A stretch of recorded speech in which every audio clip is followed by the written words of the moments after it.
Hi மக்களே, ஒரு வீட்டுக்கு வாடகைக்கோ இல்ல லீஸ்க்கோ நீங்க போகும் பொழுது இந்த சில விஷயத்தெல்லாம் தெரிஞ்சுக்கிட்டு போங்க. பட் நிறைய பேர் என்ன பண்றீங்க, வீட்டுக்கு வாடகைக்கு போகும்போது பக்கத்துல மெட்ரோ ஸ்டேஷன் இருக்கா, இல்ல பஸ் ஸ்டாப் பக்கத்துல இருக்கா, இல்ல சூப்பர் மார்க்கெட் பக்கத்துல இருக்கா, இதெல்லாம் மட்டும் பார்த்துட்டு போயிடுறீங்க.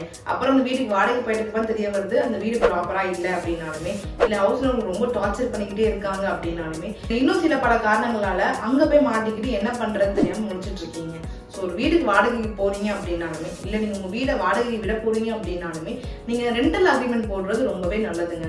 Tamil Nadu regulation of rights and responsibility of land and tenant act படி பார்த்தீங்கன்னா, நீங்க ரெண்டல் அக்ரிமெண்ட் போடுறது மூலியமா நாளை பின்ன ஹவுஸ் ஓனருக்கோ இல்லை குடுத்தனருக்கோ பிரச்சனை வந்தாலுமே இந்த ரெண்டல் அக்ரிமெண்ட் போடுறதுனால உங்களால லீகலா அப்ரோச் பண்ண முடியுங்க.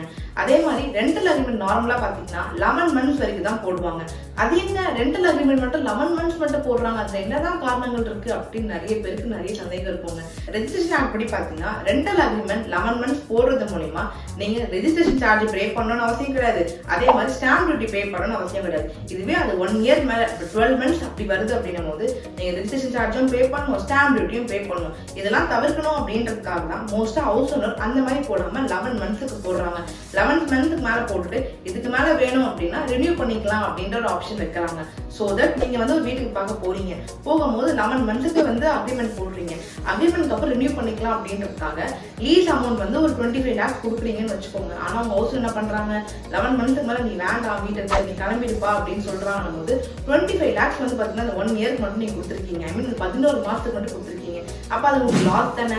அப்ப அந்த இடத்துல நீங்க ரினியூ பண்ணணும் அப்படின்னு இருக்கும்போது ஹவுஸ் ஓனர் ரினியூ பண்ணணுங்க. ஒருவேளை உங்க ஹவுஸ் ரினியூ பண்ணல அப்படின்னும் போது நீங்க ரினியூ பண்ணாம இருக்கீங்க, ரினியூ பண்ணுங்க அப்படின்றது நீங்க சொல்லணும். இது ஹவுஸ் ஓனருக்காக அகேன்ஸ்டா நான் பேசுனாங்க. நீங்க வீடு கொடுத்துன போறீங்கன்னாலும் சரி, இல்ல ஹவுஸ் ஓனருக்காலுமே சரி, இப்ப நாளைக்கே உங்க வீட்டை கொடுத்துன இருக்கிறவங்க உங்க வீட்டை விட்டு நகர மாட்டேன்றாங்க, இல்ல நீங்க நம்பி அவங்க வாடகை விட்டுருக்கீங்க. ஆனா அவங்க என்ன பண்றாங்க, நீங்க அவங்க வாடகை வீட்டு வீடு அவங்க இன்னொரு ஆளுக்கு வாடகை விட்டு அதோட அதிகமா சம்பாதிக்கிறாங்க அப்படின்னாலுமே, இல்ல உங்க வீட்டுல இல்லீகலா சில விஷயங்கள்லாம் பண்றாங்க அப்படின்னாலுமே கோர்ட்ல அப்ரோச் பண்ணி கேஸ் ஃபைல் பண்ணணும் அப்படின்னு நினைக்கும் போது அந்த 11 monthsோட அக்ரிமெண்ட் எக்ஸ்பயர் ஆயிடுச்சு அப்படின்னும் போது ரினியூ பண்ணாம இருக்கீங்க அப்படின்னும் போது அது உங்களுக்கு பிரச்சனை தாங்க. ரினியூ எங்க பண்றது அப்படின்னு எல்லாருக்கும் சந்தேகம் இருக்குங்க. சப் ரெஜிஸ்டர் ஆஃபீஸர் தான் நீங்க போய் ரினியூ பண்ற மாதிரி இருக்கும். பட் நிறைய பேருக்கு இந்த ப்ரொசீஜர் தெரியவே இல்லை.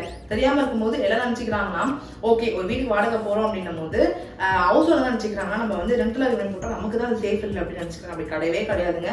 இந்த ரெண்டல் அக்ரிமெண்ட் போடுறதுனால கொடுத்தனவங்களுக்கு இருக்கிறவங்களுக்கும் சரி, லேண்ட் ஓனருக்கும் சரி, எல்லாமே ப்ராஃபிட் தாங்க. ரெண்டல்ல இருக்கவங்க நாளை பின்ன ஹவுஸ் ஓனர் வீடு கிளம்பு அப்படின்னு சொன்னாங்கன்னா நீங்க இதை வச்சு நீங்க கோர்ட்ல நாட முடியுங்க. அதே மாதிரி தாங்க ஹவுஸ் ஓனருக்குமே இந்த விஷயம் நிறைய பேர் தெரியதே இல்லை. இது எல்லாருமே தெரிஞ்சுக்கோங்க. மோஸ்டா ரெண்டல் அக்ரிமெண்ட் போடணும் அப்படின்னும் போது நீங்க அட்வொகேட்மே அப்ரோச் பண்ணலாம் அப்படின்னா அதை பத்தி தெரிஞ்சவங்க கூட அப்ரோச் பண்ணி நீங்க போட்டுக்கலாங்க. இது எல்லாருமே தெரிஞ்சுக்கோங்க. இதை பத்தி டவுட் இருந்தா அதை கமெண்ட்ஸ்ல கேளுங்க. தென் இந்த மாதிரி தெரிஞ்சுக்க இன்ஃபார்ம் பண்ணுறாதீங்க. தேங்க்யூ.